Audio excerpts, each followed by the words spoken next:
Hello my lovelies and welcome back to the channel. Watch Natalie, spelled Natalee. I'm here to do the weekend reading. And there's a sweetness in the air. It's sweet. It's like honey in the tea. It's just, or whipped cream in, you know, dark chocolate, hot chocolate. Or it's something, there's something really refined and elegant and healthy but bitter, like dark chocolate or green tea, matcha green tea, or even something savory, something traditionally very savory. And then there's this sort of elegance on top of it with that dollop of heavy whipped cream, honey, or like pistachios. There's something here. There's like a hidden I don't know if it's hidden. Hold on. Hold on. Tell me what this is. Yeah, they're saying that this isn't like hidden in something bad or wrong. This is just sort of like literally like the cherry on top. So we're going to take this, we're going to take something that's already going quite sort of okay in your life, and there's going to be a little, they're telling me to start. Then there's going to be a little, thank you. This is such a cool depiction of the Queen of Chalices. I think she came up in Scorpio's reading, and I love this because she just looks so comfortable possessing this chalice. Look at her, how her hand, she's actually touching it. Her hand's on top of it. The other arm is sort of like around it, you know, clasping it into the boundary of her body. And then she's just looking at you like, I dare you to come touch my chalice. I double dog dare you. Rip it out of my dead cold fingers. Okay? She's just so, what's that word? Coquettish. And just like, yeah, you know.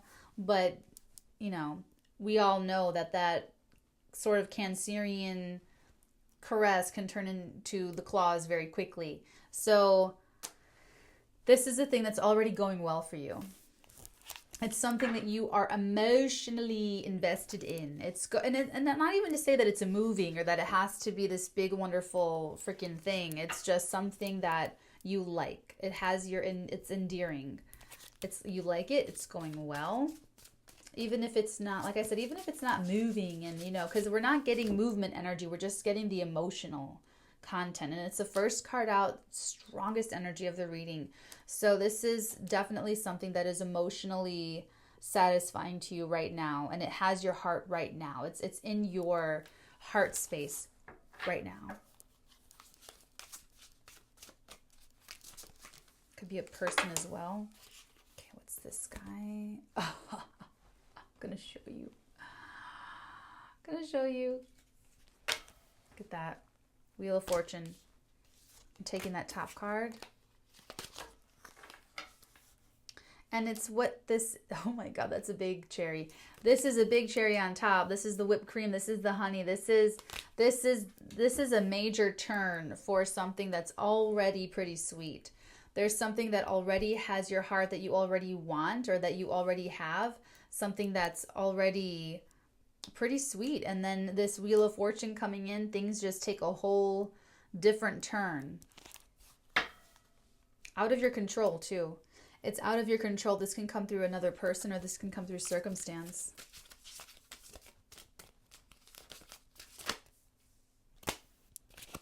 Three cards. Ooh. The Knight of Swords, the Seven of Staves, and the Five of Pentacles. I don't like the Five of Pentacles, period, because of what it is and what it looks like. This is even worse. I mean, this just looks so pathetic, doesn't it? I mean, that looks pretty bad. That looks bad.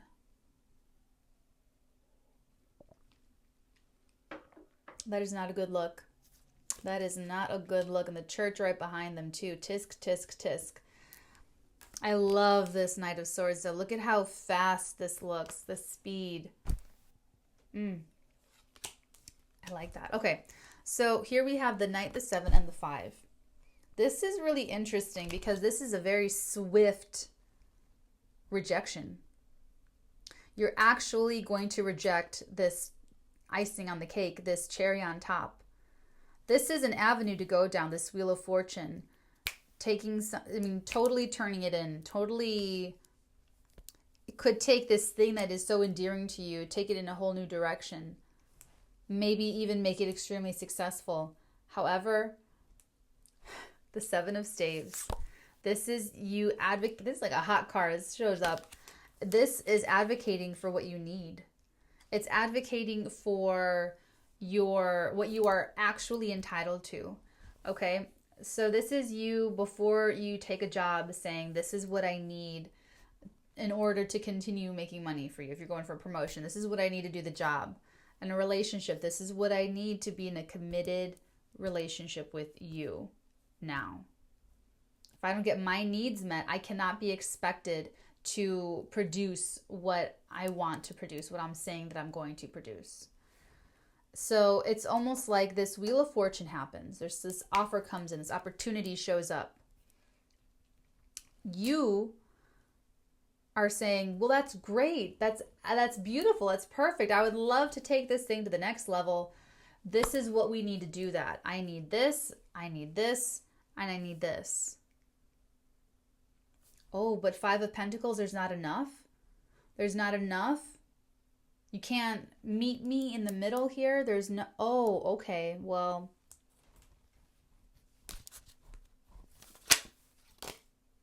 damn. Sorry. So sorry. Wow. This just got super dramatic. Okay, so yeah, this just isn't meeting you. It's not, it looks really great. We're going to clarify, but you're not getting your needs met. Okay, you're not going to get your needs met. And so you communicate that. That's the rude awakening. The rude awakening is that you're saying, okay, well, I need all this stuff.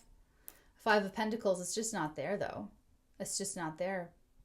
And they don't actually have it. It's actually empty. So this could be something that looks like a Wheel of Fortune, but it's actually a Five of Pentacles because it's not even giving you what you need, let alone take it to a whole new level. And with the Knight of Cups, we have another knight. Now, all of the knights are insecure. Please remember that. So you might feel insecure communicating this to the other side, communicating this to the people. I feel like that's actually going to help you. I think it's going to soften what you're saying. Because you don't want this to be too rude of an awakening. You don't want to burn any bridges. You don't want to come off as a diva or some sort of unrealistic, because the Seven of Staves can, on its bad side, it could be that artist that wants 72 blue M&Ms waiting for them when they get to the trailer, on set or on the band, on tour. They want some special stuff, I want perfume sprayed in front of me a minute or 48 seconds before I walk down the hallway. It could be like that. That's like the bad side of the Seven of Staves. So I feel like this Knight of Swords, I feel like his insecurity is going to soften some of that, where you're not going to come across that way. You're actually going, wow, Mercury retrograding shadow is going to just, okay. Bear with me. The Knight of Swords is going to still deliver the information that he needs to. However, it feels like the message will be softened because it's like that there's not enough. It's like that they can't give you exactly what you need and what you want. So you're going to ask for it and let it organically dissolve itself. Like letting the answer organically rise to the surface of this conversation. Okay? Because at the end over here with the Knight of Cups, this is Romeo for me. This is my Romeo card. This is your heart again. Okay? on behalf of this beautiful Queen of Cups. This is your soul. This is your baby, dare I say. This is your baby. And you're not going to chomp at the bit for every wheel of fortune that it looks like. We're going to clarify this, but getting back to the concept of this, with this Knight of Cups, with the Seven of Swords. Now, this Seven of Swords, look at that face. I mean, oh my God. Can you look more smarmy? Can you look more deceptive? Can you look more criminal? Okay. Can you look more guilty? Possibly. It's a way of thinking. Oh, there's even a campfire. Sneaky, sneaky, sneaky.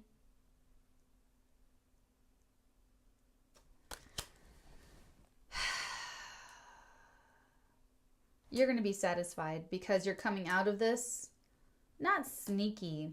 You're coming out of this happy to come out unscathed. Like, you put a stop to this before it grows into a really big issue where there's like money on the line and things are invested and people are invested and people's hopes are up real high. It's like you really nip this in the bud. And it's okay for you because it's just icing. It's not the cake. You're the cake. You're the cake. This is the icing. Let's go ahead and take a look at this Wheel of Fortune here. Start clarifying.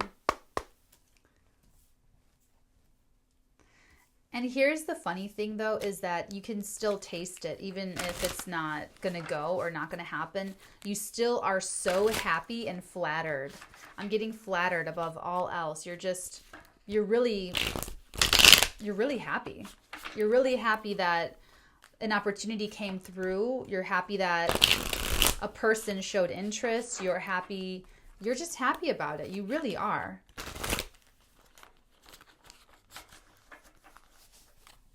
You're very pleased. It's like a high compliment that someone likes you or someone likes if this is romantic, oh God. This could be someone that you're dating that it's going well. It's going fine. They want to suddenly take it to the next level and you go, well, okay, but I need this, this, and this. You know, they can't fulfill that. So you get your out. This is your out. You get an out, a clean and clear out by putting yourself first here and saying, well, I need that. I need this. I can't. So it's a non-starter. How interesting. This is an interesting frequency because you're not the only one going through this. It was another reading that's going through this. Was it? You'd have to take a look at Scorpio, Sag, and Capricorn because someone else had something sort of, it feels a little bit similar about standards. But it didn't show up like this. Like for you, whoever I'm channeling for this is like you have an out, a clean out, a very clean, clear out that it doesn't burn the bridges. It's just, oh, I'm very flattered. You know, but it's almost like we don't have the building materials. There's something quite finite about it too. With the Seven of Staves, it's like, well, you don't have what I need and you're not going to be able to get what I need. Like you're not going to be able to just conjure up, you know, the ideal schedule or the ideal whatever. And it's just sort of like an empty road, an empty road. Okay. One more shuffle and here we go to take care of this Wheel of Fortune. What's this cherry on top Wheel of Fortune, please? Okay. Fell on the floor. Give me one moment. Okay. Oh, God. I feel kind of bad now. The cherry on top is the King of Cups. That's your counterpart. That's your counterpart. Oh, boy. If this is love, if this is like a romantic situation, they're going to be very disappointed because they see you as their wheel of fortune. They see you as their counterpart. That's how they experience this energy. If this is business, this person is not showing how they're keeping their cards close to their chest, right? They're keeping this from you. King of Cups, he's normally sitting, you know, he's even here, he's in like a watery environment, chilling, you know, but there's a lot under the surface that you don't see, and what you don't see is that there's really nothing there. Looks great on the surface. Looks real great on the surface. But it's just a little cherry. It's just a little icing. You can do without it. You're the cake, and there's a lot of icing out there. Wow.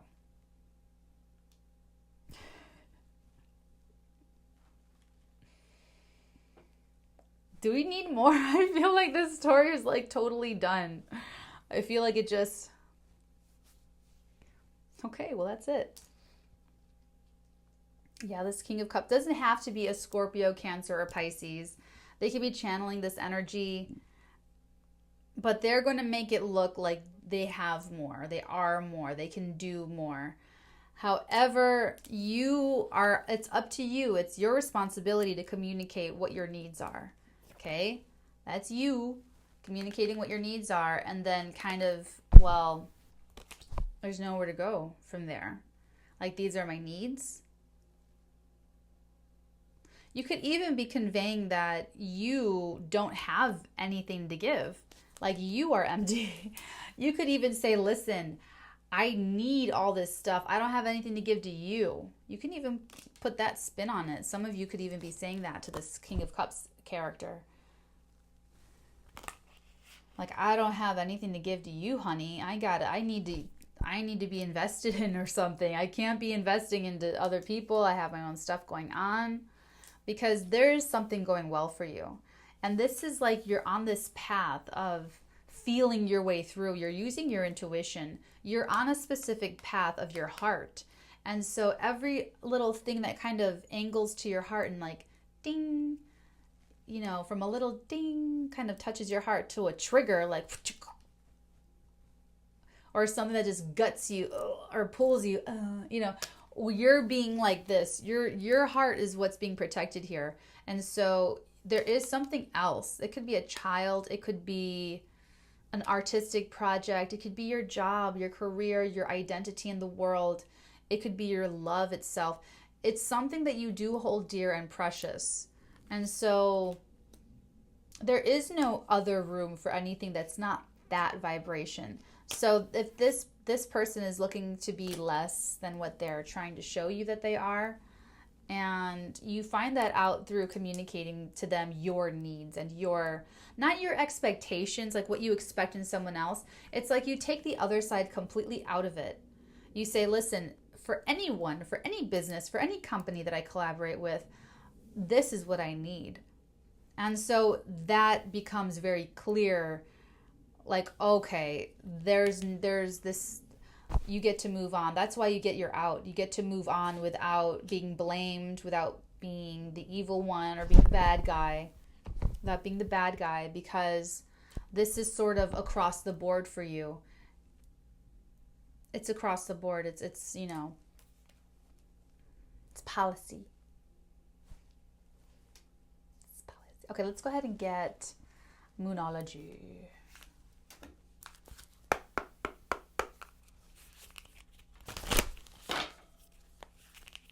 I feel like there could be a surprise with that Wheel of Fortune too. Like someone from your friend group, from your circle, can kind of come forward and say they have feelings for you. Like romantic feelings for you, this King of Cups person. But they're not going to tell you other stuff. They're not going to tell you how deeply they feel for you. They're like, hey, we're best friends and we should be together. Or what have you. We've been working side by side for the past 2 years. Let's just be together. You know, there's something there. Like a surprise. So there could be some element of surprise about this person, who they are or what they say. But the outcome is the same.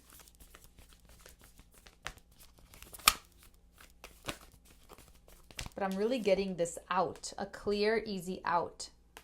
Like you get to sneak off kind of with like a perfect strategy by putting it on you, saying, I need this regardless of who you are. It's not even about you. I don't have anything to give to you. You know, the way you put it is giving you this beautiful out where you get to retain the good feeling between you two with that Knight of Cups.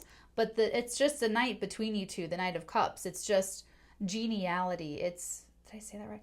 It's friendliness. It's goodwill. It's not the Queen of Cups. This chalice is your holy grail. That's something private and separate and different that they don't have anything to do with.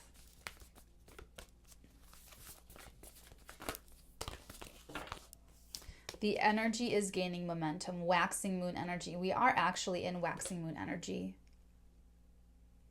That's this when they're about to pop, okay? I'm getting the pop with that Wheel of Fortune, that little cherry on top, that little icing, a little boost, a little extra, a little something. We also have it's time to release negativity, full moon in Scorpio. And that's any little pocket that can come through for you. You know, in talking to them, there could be a little bit of poor me on this other person's part, this King of Cups. They might try to endear themselves to you by making you feel sorry for them. It's a very watery tactic, okay? Especially with this Five of Pentacles. It could be, well, no one's gonna love me. Or like, I don't know, like whatever weird thing they say. That's the negativity that you're going to be like, red flag, goodbye. And see how surprising would that be is that there's this turn like, oh, it looks so great. But then why are you saying that you need me? Weren't you showing up as a Wheel of Fortune? This outside force. And now you're leaning on me, looking to me first. I don't have anything to give you, buddy. I ain't got nothing for you. So it's releasing that. So that's going to be true for some of you for sure. And then last but not least, believe in the impossible, blue moon energy. Believe in the impossible. I feel like this has to do with the Wheel of Fortune again, to be honest with you. I feel like this Wheel of Fortune it's definitely a turn with this person, this King of Cups in this scenario. But I feel like just because this doesn't work out with this person or this opportunity or this job offer, whatever this is for you, don't stop believing. Okay, you're feeling your way through this. You're using your intuition. And just because it's working, just because you are applying everything we learn here on the Watch Natalie channel in your life, and you are saying no to opportunities that do not align with your integrity, saying no to people that can't really meet you and give you the things that you need, it doesn't mean that the perfect solutions and the perfect people and the not perfect, but you know what I mean by perfect, that these perfect for your frequency situations, people, and things are not out there for you. That's not what it means. So let's not get into logical fallacy land where we're going to say, well, just because it doesn't work out now, it's never going to work out. That's a logical fallacy. The dice don't remember. Just because you rolled a bunch of fives doesn't mean that you're bound to roll another number. You could still keep rolling fives. You can roll different numbers. The dice don't remember. Dice don't remember. I know we've channeled that before. Okay. So believe in the impossible. Whatever this is, just keep honoring what this is and you'll be fine. It's doing its job in, you know, moving along energies and situations and people that are not aligned with your frequency, with your ultimate purpose, with your real happiness and your art of living. So let it work, let it do its thing, and don't be bummed out about this. It's going to look so great. It's going to look really, really sparkly and shiny and pretty and wonderful, but it's not going to give you what you need. And that's the rude awakening that I feel like you're going to deliver to this person. Try to be gentle as you can be. Okay? And then keep believing in the impossible. The very word says, I'm possible. So just believe. this is a weekend reading. So this is going to come up for the weekend and then it'll fizzle out and then you'll be back in your life and you'll be, you know, either meeting other people, different people, doing your own thing, having fun, living your life, and then you're into next energies, new energies, different energies. So really don't linger. Release any kind of negativity. Even the deception of this person, just let it go. Okay, now you know they deceived you. They made it look like they're better than they are, made it look like they had more money than they have. You know, whatever it is, let it go, move on. Take your out. Take the out. Don't burn the bridge. Be friendly. Okay, whatever. Goodbye. Move on. Release the negativity. Okay, guys? I love you forever and ever. Okay? Have a great weekend and we'll check back in. Yeah, this does not need a personal reading, like, at all. Wait out the weekend. Let this come up. Move it along. And then, yeah, we'll check back in on Monday. Bye, guys. Only because you were able to let go, though. You don't treat an empress like that. You just don't. Because she doesn't need you. She doesn't need anyone or anything. She'll just attract more of the goodness. And that's how she maintains her vibration. Is that if it's not coming towards her, it's not her vibration. So it's automatically disqualifying itself. Why this person feels a little foolish now. Because it's like they were disqualifying themselves from you.